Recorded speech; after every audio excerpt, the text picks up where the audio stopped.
ধারণা এই ভিডিওটা আপনারা সবাই দেখেছেন। ঢাকা ট্রিবিউনের অনলাইনে এই ভিডিওটা আমিও পেয়েছি অন্যদের মতো, এবং ভিডিওটা দেখার পর থেকে সত্যি কথা বলতে কি আমি স্বাভাবিক হতে পারিনি। সেই ভিডিওটা হলো একটা ব্যাটারি চালিত অটো রিক্সা চালকের আর্তনাদ।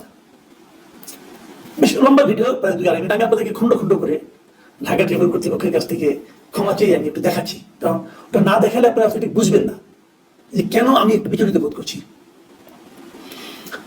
আপনারা প্রথমে দেখুন, যে ভিডিওটাতে দেখানো হচ্ছে যে যখন তার অটো রিক্সাটাকে ভাঙার জন্য নেওয়া হচ্ছে অথবা বিবেচনা করা হচ্ছে, তখন সেই রিক্সা চালকের কি আর্তনাদ।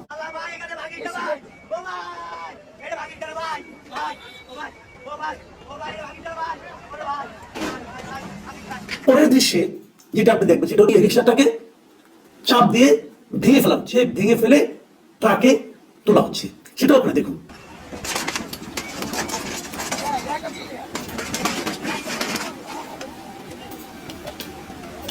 এরপরের দৃশ্যটা আপনি দেখুন, রিক্সাটা যখন তার চোখের সামনে, তার প্রিয় রিক্সাটা, তার এতদিনের সঞ্চিত অর্থের যে রিক্সাটা, সেই রিক্সাটাকে যখন নাকি ভেঙে ঘুরিয়ে ট্রাকে তুলে ফেলা হলো, হত বিহ্বল সেই রিক্সা চালকের প্রথম প্রশ্ন, ভাই এটা কি হলো? এখন আমি কিভাবে আমার সংসার চালাবো? এই প্রশ্নটা সে কাকে করলো এবং স্যার কি জবাব সে পেল, সেই দৃশ্যটা আপনাদের টাচ করবে আমার মনে হয়, সেটাও আপনারা দেখুন।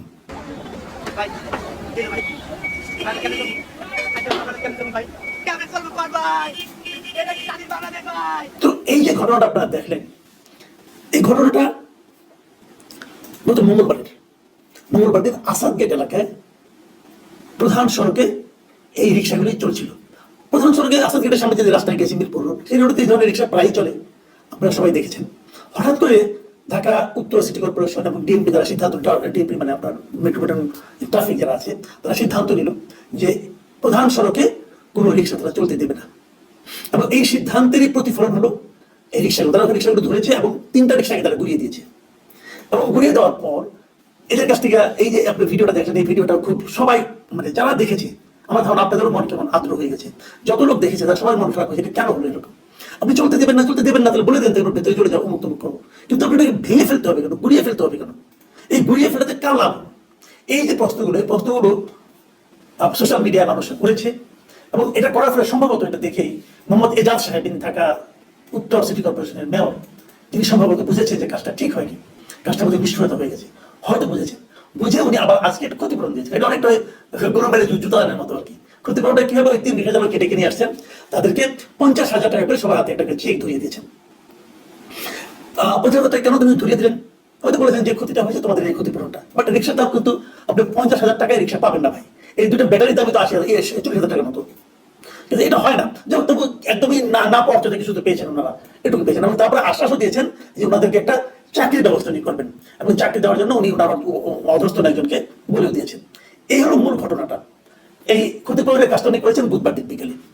এখন এই বিষয়গুলো নিয়ে আমি টুকটাক কিছু কথা বলতে চাই আপনাদেরকে।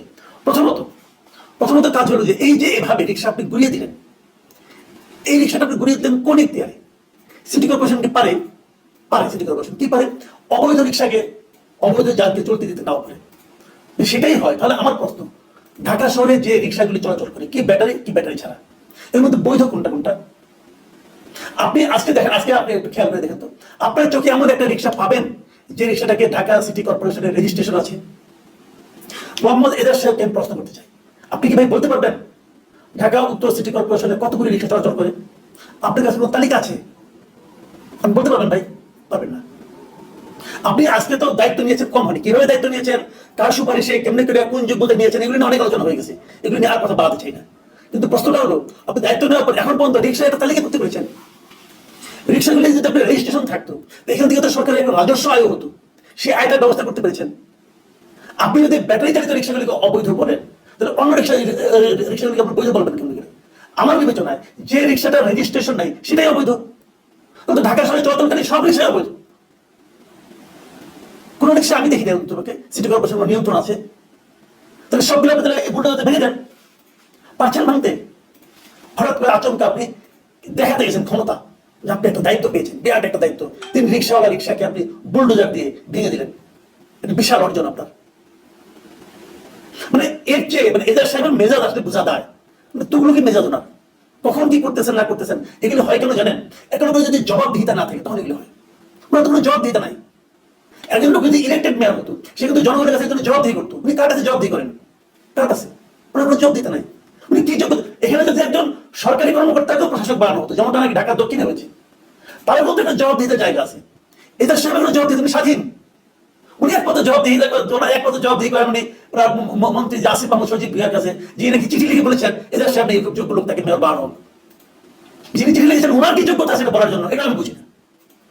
একটু টুকরোই কেন? আমার ইচ্ছা হলো উনি ভালো লোক, ওনাকে আমি মেয়রের মতো একটা প্রশাসকের মতো একটা সিটি কর্পোরেশনের প্রশাসক বানিয়ে দিলাম, হয়ে গেল। প্রশাসক হওয়ার পর উনি এটা ভাঙেন, এটা করেন, সেটা করেন, মানে একটা টুকরোই কেন? আমি এদের সাহেবকে বলবো, ভাই কাজ করতে চান করেন, রিক্সাগুলোকে তালিকা করে এটা দিয়ে কেমন পারেন, রেজিস্ট্রেশন করেন, সবগুলি রিক্সাকে রেজিস্ট্রেশনের আওতায় নিয়ে আসেন, সরকারের একটু রাজস্ব আয় ঘটান, তাহলে কিন্তু আপনার কোনটা ব্যাটারি চালিত কোনটা ব্যাটারি চালিত না সবকিছু নিয়ন্ত্রণ করতে পারবেন। ওটা করেন, ওটা তো করেন নাই। যে লোকগুলো এরই মধ্যে ব্যাটারি চালিত রিক্সা বানিয়ে ফেলেছে, রাস্তায় বিপুল ভাবে চলছে, তাদের যে ইনভেস্টমেন্টটা, সেই ইনভেস্টমেন্টটা আপনার টুকরোকে সিদ্ধান্তের কারণে বন্ধ হয়ে যাবে। নিয়ন্ত্রণ করতে হবে। যারা চালায়, অনেকে মাঝে মাঝে দেখে অনেকে ট্রল করে ছবি টবি দেখায় যে কিভাবে রিক্সাগুলো বেপরোয়া চলে। হ্যাঁ চলে বেপরোয়া, আপনি এগুলো থামান, কন্ট্রোল করেন, কোনো সমস্যা তো নাই। যে ব্যাটারি লাগানো হয়, ব্যাটারির মধ্যে এক ধরনের আপনি গগনও লাগিয়ে দেন যাতে নাকি স্পিড আর বেশি উঠবে না, এরকম সিস্টেম করে দেন। চলছে না? আমাদের পার্শ্ববর্তী দেশে আমি দেখেছি অনেক শহরে কিন্তু এরকম রিক্সা চলছে, জেলা শহরে চলছে, এবং প্রত্যেকটা কিন্তু রেজিস্ট্রেশন আছে, চালকের লাইসেন্স আছে, সেই ব্যবস্থা আপনারা করেন। এবং কেবল ঢাকা শহরে না, আমি মনে করি সারা দেশেও আমাদের প্রচুর চলছে রিক্সাগুলোর কারোর কোনো লাইসেন্স নেই। আমি বলবো সকল সিটি কর্পোরেশন, সকল পৌরসভা এই ধরনের রিক্সা যেগুলো আছে সেগুলিকে লাইসেন্সের আওতায় আনে। এটা সরকারের একটা বড় সিদ্ধান্ত নেওয়া উচিত, যাতে নাকি সরকারের বিপুল পরিমাণ রাজস্ব আয় করতে হবে। এখন আরেকটা কথা বলি, এই যে উনি কাজটা করলেন, ওদেরকে ক্ষতিপূরণ দিলেন, ভাই এটা কার টাকা দিলেন? আপনার ব্যক্তিগত টাকা নাকি সরকারি টাকা? যদি সরকারি টাকা হয় সেই টাকা দেওয়া আপনি কোন আইনে দিলেন, কোন খাতে থেকে দিলেন? ভুলটা তো আপনি করেছেন, আপনার ভুলের মাসুল আপনি দিবেন পার্সোনালি, সরকারি টাকা কেন দিবেন? সরকারি যে টাকাটা প্রত্যেকটা পাই পয়সার হিসাব তো আপনাকে দিতে হবে ভাই। আপনি এই টাকার হিসাবটা আমাকে দেন তো একটু, আপনি কিভাবে এই টাকাটা দিলেন? এই ভুলের টাকা তো আপনি দিতে পারেন না। একজন পাবলিক হিসাবে, একজন নাগরিক হিসাবে এই প্রশ্নটা আপনি আমি করবো যে এই টাকাটা আপনি কার টাকা দিলেন? এমনিতে আপনি 50,000 টাকা কম দিয়েছেন, মানে এক একজনের 50,000 টাকা হয় না, কমপক্ষে এক একজনকে 80,000 টাকা দেওয়া উচিত ছিল, কিন্তু তারা নিয়েছে এই কারণে তাদের কিছুই পেত না।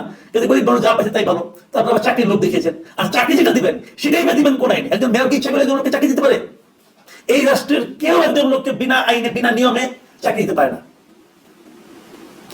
তাহলে আপনি কোন আইনে কাকে কি চাকরি দিবেন? তো এগুলো কিন্তু বুঝতে হবে। হ্যাঁ হয়তো মাস্টার চাকরি দিবেন, তো মাস্টার চাকরি চাকরি নাকি কদিন পরে চাকরি থাকবে না? তাহলে এগুলো কিন্তু আপনি যা কিছুই করেন নিয়মের মধ্য থেকে করতে হবে। কিন্তু উনি এগুলো মানেন না, কারণ উনি নিয়মের মাধ্যমে আসেনি নাই। উনি আসছেন ওনার মতো পেলেন, উনি আসছেন আসিফ মাহমুদ সজীব ভুঁইয়া রিকোয়েস্টে তদবিরে। তদবিরে যে লোক আসছে তার তো কোনো সমস্যা নাই, উনি ওনাকে ট্যাগ দেন, আর তার ট্যাগ দেওয়া দরকার নাই। তো এইগুলি হলো কি, অনিয়ম যখন এভাবে চলতে থাকে তখন সেটা কিন্তু সর্বব্যাপী হয়ে যায়। আমি মনে করি রাষ্ট্রের প্রত্যেকটা ক্ষেত্রে আপনাকে নিয়ম প্রতিষ্ঠা করতে হবে।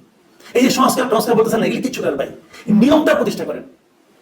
সরকারে করেন, প্রশাসনে করেন, আইন শৃঙ্খলা বাহিনীতে করেন, বিচার বিভাগে করেন, নিয়ম প্রতিষ্ঠা করেন। নিয়ম প্রতিষ্ঠা করলে সবাই ঠিক হয়ে যাবে, তখন আর ব্যক্তির ক্যারিশমা দেখানোর দরকার পড়বে না। আশা করি এই পরামর্শগুলো সরকার ভেবে দেখবেন। আর এজাজ সাহেবকে যে প্রশ্নগুলি করেছি আশা করি উনিও সেগুলি জবাব দেবেন। প্রিয় দর্শক, এখন এই পর্যন্তই। আল্লাহ হাফেজ।